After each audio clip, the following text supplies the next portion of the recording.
Good morning and welcome back. So we have 4 a.m. September 20th coming in with a kite aspect that involves the moon up at the focal point and Uranus down here at the tail, you know, like the rudder.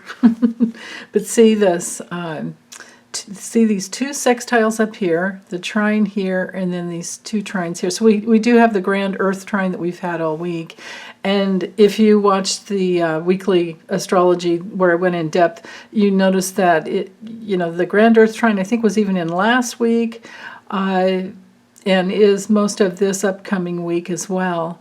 But to have the kite aspect, I think we had a couple of those as well too, prior to. But anyway, for today we have it involving the moon. So as the moon clocks around, this can happen when we have a grand trine of any element. So this earthly grand trine is excellent for manifesting and for working out any bugs that you've been trying to that you've been dealing with, especially with Mercury retrograde. Mercury's direct now, though it's still not out of the shade yet, but it feels, well, no, it doesn't totally feel direct yet to me. I can't say that, honestly. I've still been having trouble here and there. But, it's okay. It's helping me fine-tune things, that's for darn sure.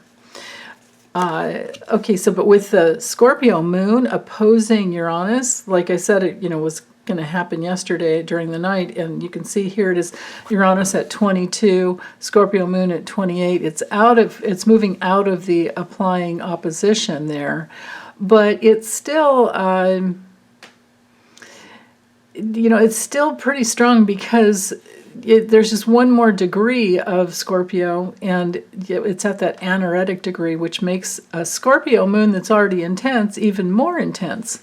The anaretic degrees they bring through intensity.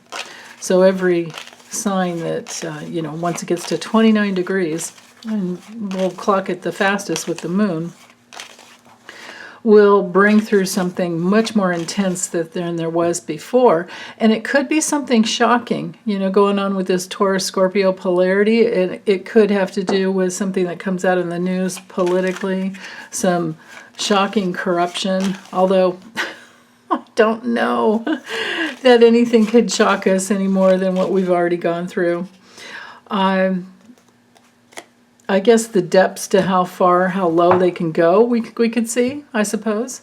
But for us personally, this can be breakthroughs. Remember, oppositions they are like mirroring contacts, that you have a mirror here and a mirror here, and you're like, okay, wait, is this person or this thing or this dynamic or this confrontation, is it actually mirroring what's good and well within me, or is it something that I'm needing to set a boundary from or for, to the other side?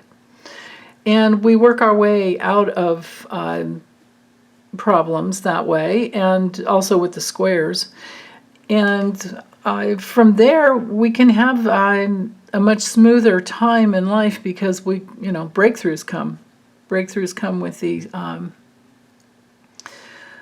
with the oppositions often. And strengths come out of squares often. So late degree Scorpio moon, I think, can bring through some great transformation. Okay, and the cards we have the Four of Pentacles reversed, the Four of Wands, two fours straight up, and the Nine of Cups straight up. Woo, okay. So with the Four of Pentacles reversed, if you're dealing with any insecurity around what you think you need to hold on to and what you don't need to hold on to, just know that as long as you're holding on to who you are inside, in your inner authority, that knows you, because you're the only one that really knows what is best for you in your life. I mean, yeah, you can have readings with all of us readers and get perspectives as to, the questions I always like to ask are along the vein of, okay, what if What if I went this way? What would it bring? Oh, what if I went this way? What would it bring?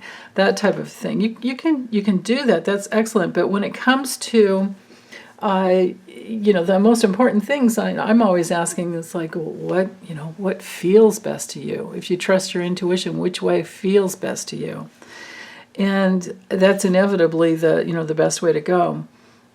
But it can certainly help to work out all of the problems. When we have the Four of Pentacles come through, it's a great card for working through all the problems around thinking that it has to be this way. Because if we're putting out into the universe that it has to be this way, we have any kind of a demand, we're actually pushing away what we really want.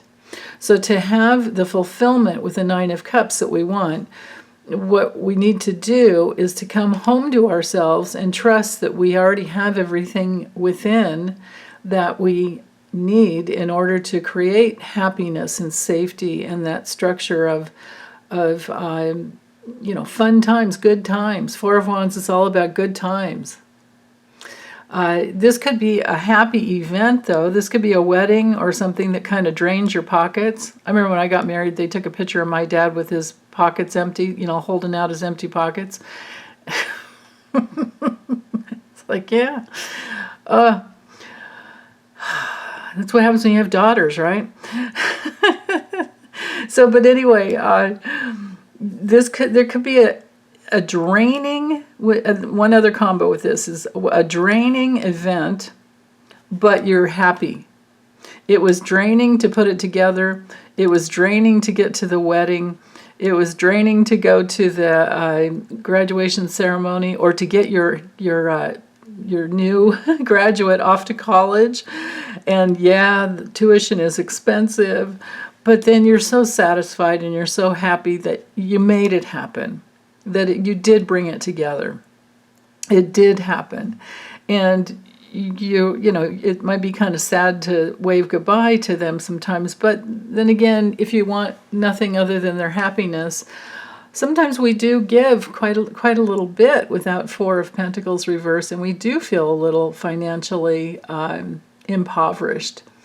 But on another level too, we want to be careful about possessively holding on to kids that want to move and leave the nest and create fulfillment for themselves. So that could be another message with these three cards.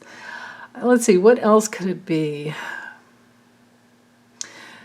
Insecurity around maybe spending too much at home to make everything the way you want it. And so maybe this is just a really good day for shopping for deals. That's a very real possibility there. What else could it be? Well, I would say just be careful about spending too much, because the Four of Pentacles, when it's straight up, we're holding on to something and there's a strong, healthy boundary on our purse strings. But when it's reversed, it's the opposite of that, or could be any degree of less than, frugalness or holding on or a healthy boundary. That's the thing. If you're shopping for a wedding planner or an event that you're planning in the future, be careful about someone that's greedy, but also be careful about reckless spending, because think of the things that really make you happy. With the Four of, I'm looking at Jupiter up here and thinking four. No, it's not a four.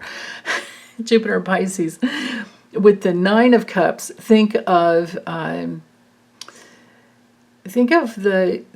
inner fulfillment. Like, what does really bring you inner fulfillment? What are the things that really make you happy, especially at home, and especially when you're at home with yourself? And it's probably a lot less than you think. So I think it's more overall just the message is to being careful what we spend our money on, and being in your inner authority as to how you manage your household, happenings, and also what makes you really happy, because you already have that inside. Okay, that's all I have, you guys. Take good care. Bye.